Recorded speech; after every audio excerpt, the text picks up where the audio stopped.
मन को शांत रखा, चित्त को एकाग्र किया। चार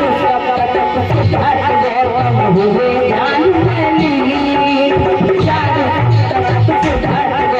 हुए ध्यान में लीन। हुआ है सारे हृदय में, उसका कारण क्या है, उसका निवारण क्या है, उसका कारण क्या है, उसका निवारण क्या है।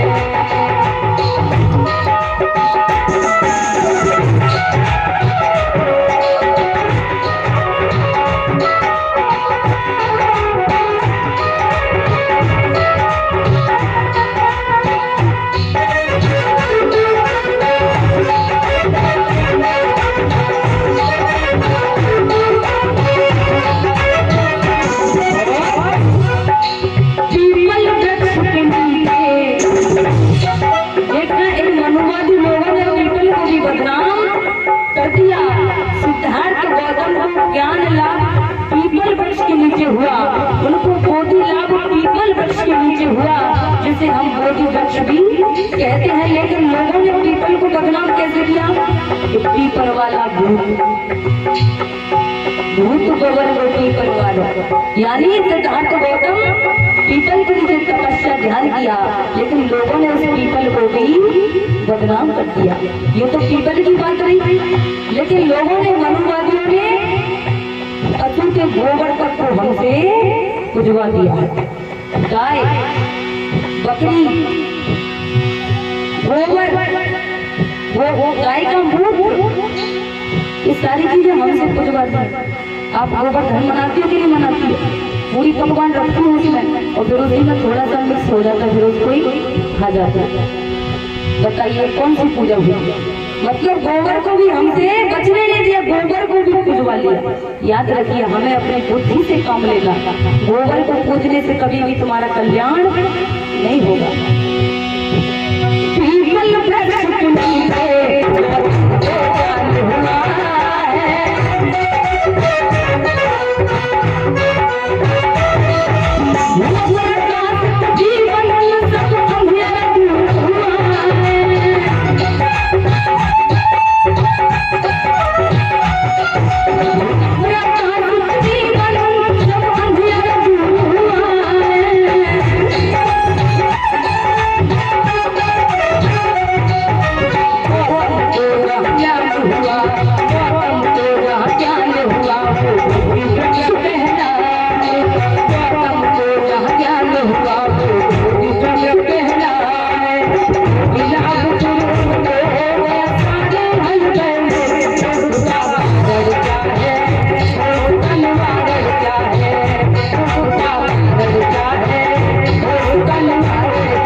एक छोटी सी बेटी, क्या नाम है बेटा? अपनी बौद्ध बेटी, ये मुझे 10 रुपए की मुद्राओं का हार पहनाकर मेरा सम्मान करे। एक बार जोरदार ताली इस छोटी बच्ची के लिए बजाइए। और मैं तो यही चाहती हूँ कि मेरी तरह नहीं तो आप जैसा बनाना चाहते हो अपनी बेटियों को बनाइए, पढ़ाइए, लिखाइए खूब, ताकि आपका नाम रोशन करें। और एक पिता का सर कब गर्भ से ऊंचा उठता है? माता पिता का सर बच्चों के हाथ में होता है। यदि बच्चा चाहे तो उसका सर झुका भी सकता है, और बच्चा चाहे तो उसका सर उठा भी सकता है। ये माता पिता के हाथ में नहीं होता है। माता पिता सिर्फ संस्कार देते हैं, सिर्फ परवरिश देते हैं। बच्चे को जाना किस दिशा में ये बच्चा तय करता है, जब बच्चा 18 साल से ऊपर का हो जाता है। सिद्धार्थ गौतम को जब बोधि लाभ हुआ था, उसके बाद में कल गाथा रखी जाएगी पटाचारा की। बहुत ही दर्द भरी कहानी है। आजकल की यहाँ नौजवान पीढ़ी बैठी है, इनके लिए बहुत ही, और कल रमा का त्याग भी रखा जाएगा। ये माता रमा ही न होती तो आज हमारा जीवन कैसा होता। बोलिए बुद्ध भगवान की। सिद्धार्थ गौतम लगातार 4 सप्ताह तक ध्यान करते रहे और ढूंढते रहे कि संसार में क्यों दुख है। तब लगातार 4 सप्ताह के बाद उनको कुछ प्रकाश दिखाई दिया। मन ही मनन कर रहे हैं, ध्यान कर रहे हैं, चित्त को एकाग्र कर रहे हैं और सोच रहे हैं। बिल्कुल मन को शांत करके राग द्वेष मोह लोभ सभी को त्याग दिया और एकदम शांत मन किया। इसके बाद में 4 सप्ताह के बाद उनको नया प्रकाश क्या दिखाई दिया कि इस संसार में दुख है। ये बात उनको पता चल गई, किसी ने बताया नहीं, उन्होंने अपने मन में चिंतन किया। उनको पता लगा कि संसार में दुख है और संसार में एक व्यक्ति दुखी नहीं है। संसार में यहाँ पर जितने भी लोग बैठे किसी न किसी वजह से दुखी है और मैं भी किसी न किसी वजह से दुखी हूँ। संसार में दुख है, लेकिन घबराओ मत, डरो मत, ये दुख दूर हो जाएगा, ये दुख चला जाएगा। इस दुख का यदि दुख है तो फिर दुख का कारण है, बिना कारण के कभी दुख नहीं आता, और यदि कारण है तो फिर उसका निवारण भी है। सबसे पहले तो इंसान का जन्म लेना ही दुख है, ये बुद्ध कहते हैं। बुद्ध और उनका धम्म, ये पुस्तक लगी है, आप इसमें से देख सकते हैं। बुद्ध और उनके धम्म को मेरी माता बहना ज्यादा से ज्यादा पढ़े। सबसे पहले तो इस संसार में जन्म लेना ही दुख है। कैसे?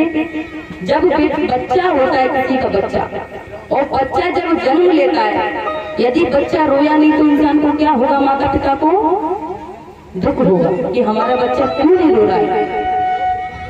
बच्चा जब होता है और यदि बच्चे ने अपने रोने की एक्टिविटी नहीं दिखाई तो माता पिता को क्या होता है? दुख होता है कि हमारा बेटा पता नहीं क्या बीमारी हो गई है, क्या हो गई, रो नहीं रहा है, दुख होता है। और यदि बच्चा रो गया तो माँ को दुख हुआ कि भाई मेरा लाडला कैसे रोया जाए, दुख है।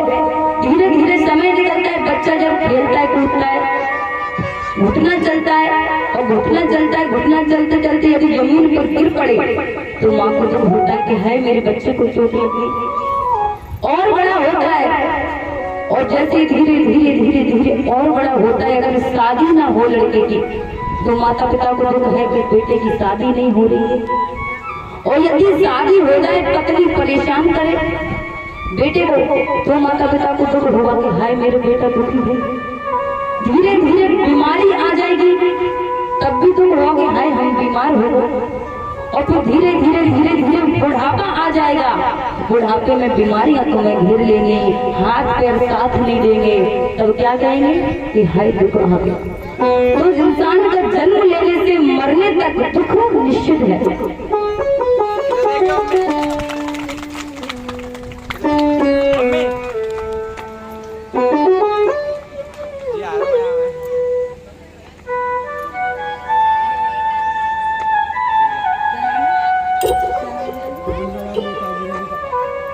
और मोहनलाल नेताजी, रवि बोजी के पापा जी और उनकी मम्मी जी मुझे 10 रुपए के नोटों का हाथ पहनाकर मेरा सम्मान करें। एक बार जोरदार ताली बजाइए।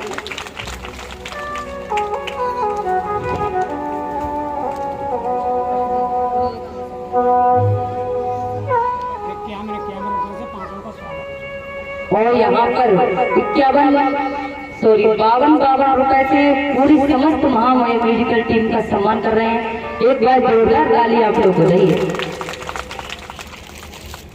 इंसान का जन्म लेना ही दुख है, लेकिन घबराइए मत, सिद्धार्थ गौतम को वो सारी बातें पता चल गई। इस दुख का कारण क्या है? अब हमको उस कारण का पता लगाना है।